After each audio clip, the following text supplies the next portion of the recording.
জরুরি প্রয়োজন ছাড়া ভারত না যাওয়ার পরামর্শ।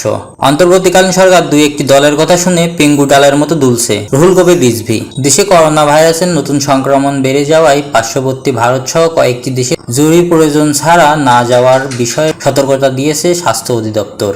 সংস্থাটির রোগ নিয়ন্ত্রণ শাখার পক্ষ থেকে এই সতর্কতা বার্তা দেওয়া হয়েছে। সোমবার 9 জুন স্বাস্থ্য অধিদপ্তরের সংক্রমণ রোগ বিষয়ক শাখার পরিচালক অধ্যাপক ডক্টর হালিমুর রশিদের স্বাক্ষরে এইসব নির্দেশনা দেওয়া হয়। করোনা ঝুঁকি মোকাবেলায় দেশে সব স্থল ও বন্দরে হেলথ স্ক্রিনিং ও নজরদারি বাড়াতেও বলা হয়েছে। সেখানে নির্দেশনায় বলা হয়েছে, পার্শ্ববর্তী দেশে করোনা ভাইরাসের নতুন সাব ভ্যারিয়েন্ট বিশেষ করে ওমিক্রন LF7, XFG, NG1 এবং NG181 সংক্রমণ বৃদ্ধি পাচ্ছে। আন্তর্জাতিক ভ্রমণকারীদের মাধ্যমে বাংলাদেশে এর সম্ভাব্য সংক্রমণ প্রতিরোধে ভারত ও অন্যান্য সংক্রমণ দেশে এবং বাংলাদেশের থেকে ভারত এবং অন্যান্য সংক্রমণ দেশে ভ্রমণকারী নাগরিকদের জন্য দেশের সব স্থল নৌবন্দরে IHR ডেস্কে নজরদারি জোরদার করতে হবে। পাশাপাশি ঝুঁকি মোকাবেলায় কিছু কার্যক্রম নিতে হবে। গত বৃহস্পতিবার দেশে করোনা ভাইরাসে একজনের মৃত্যু হয়েছে।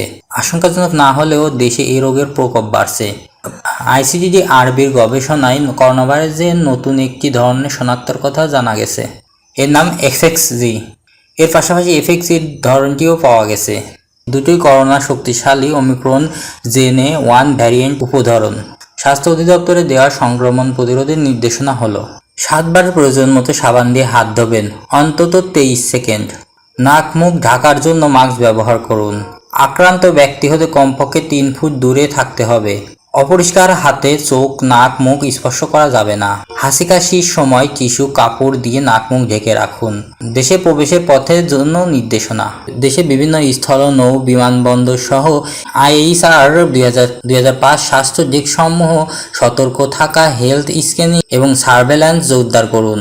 দেশে পয়েন্ট অফ এন্ট্রি সমূহ থার্মাল স্ক্যানিং, ডিজিটাল হ্যান্ডহেল্ড থার্মোমিটারের মাধ্যমে নন টাচ টেকনোলজি তাপমাত্রা নিয়ন্ত্রণ করুন। চিকিৎসা কাজে স্বাস্থ্যকর্মীদের ব্যবহারের জন্য পর্যাপ্ত পরিমাণ মাস্ক, গ্লাভস এবং রোগ প্রতিরোধক পোশাক মজুদ রাখুন PPE। ভাইরাস সংক্রমণ প্রতিরোধে জনসচেতনতামূলক বৃদ্ধি করার জন্য রোগ প্রতিরোধ নির্দেশনাসমূহ প্রচার করুন। জরুরি প্রয়োজন ব্যতীত ভারত ও অন্যান্য আক্রান্ত দেশসমূহ ভ্রমণ করা থেকে বিরত থাকুন। বিএনপির সিনিয়র যুগ্ম মহাসচিব রুহুল কবির রিজভী বলেছেন যে কোনো ইস্যুতেই ধর্ম ও শহীদদের টেনে এনে দুই একটি রাজনৈতিক দল সরকারের উপর প্রভাব বিস্তার করছে।